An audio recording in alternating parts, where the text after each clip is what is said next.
The United States as we know it today, a world power filled with diverse people and communities, with several social upbringings taking stage, it's interesting to jump back to the past to discuss major decisions made to bring the fledgling nation to what it is today. On May 25th, 1787, 55 delegates from several states gathered together to discuss the future of the American nation fresh from the Revolution. Weak government power under the Articles of Confederation birthed the long debate on the creation of a new constitution for the United States. The Constitution had been described as a bundle of compromises by historians today, and specifically, the Three-Fifths Compromise had a large impact in shaping the direction of the new American nation. To give context on the Three-Fifths Compromise, we need to look at the Great Compromise first. Delegates from nearly every state figured out a system of checks and balances that would prevent tyranny in government.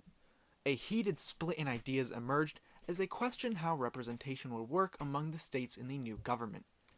There were two main proposals. One, the Virginia Plan, with a bicameral legislature representing state population, and the New Jersey Plan, which favored smaller states with equal representation for every state. Eventually, the delegates came to the compromise that the government would have a bicameral legislature with proportional representations in the lower house, or House of Representatives, and equal representation of the states in the upper house, or the Senate. This was called the Great Compromise, as it appeased large and small states alike.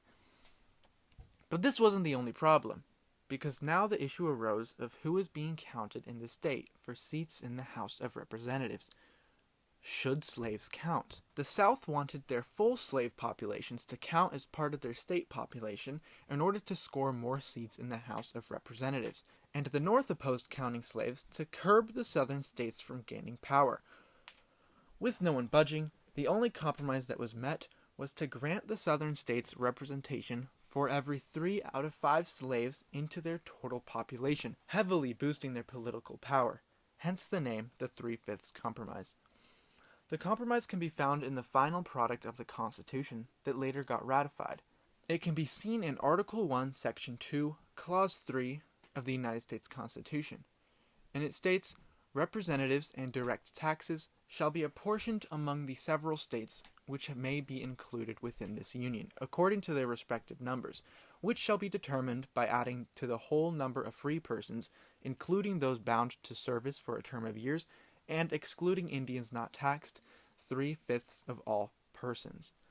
By other persons, of course, the wording truthfully meant slaves. The vague terminology for slavery used in the Constitution shows that the delegates didn't want any words relating to slavery in the Constitution itself. And that was for a reason, because why would a free, democratic nation still have slavery? Granted, many delegates had slaves themselves and benefited off of slavery, they didn't want the government needing to deal with the issue itself. According to Eric Foner, author of Give Me Liberty in American History, stated that the reasoning was so that slavery remained an institution created by state, not national, law.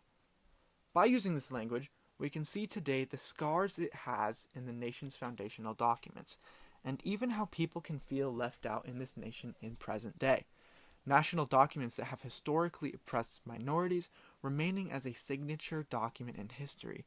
Immediate issues faced by the Three-Fifths Compromise that leak into the modern day is that the compromise led to the South having a massively warped amount of power in the early stages of the country. According to Matthew Jones, editor for History Cooperative, because of the Three-Fifths Compromise, Southern states received 30 of the 65 seats in the House of Representatives, and if the compromise hadn't existed and slaves were not counted in the total population, there would have only been a total of 44 seats in the House of Representatives, and only 11 of them would have been Southern. With such a huge increase in Southern legislative power, the political climate for decades after the Constitution's ratification allowed the Southern states to have enough sway to maintain the institution of slavery, and even, according to Eric Foner, of the first 16 presidential elections between 1788 and 1848, all but 4 placed a Southern slaveholder in the White House. With the ability to make slavery a federal issue on behalf of the aristocratic slaveholders in the South, the Southern states had much more power than they would have otherwise. Granted, the Three-Fifths Compromise was repealed in the 14th Amendment. The lasting effects of a strengthened slaveholding South, with the political power to fuel tension over the issue of slavery, was able to prompt the Civil War. The institution of slavery that the South fought so hard to keep led to, even after the freeing of slaves in the South, generations of misery under Jim Crow laws, segregation, leading into the modern world of the civil rights movement, and continued struggle for rights and recognition of black people in America. We can see that the Three-Fifths Compromise was a major and impactful decision made by the framers of the Constitutional Convention. Thank you for listening.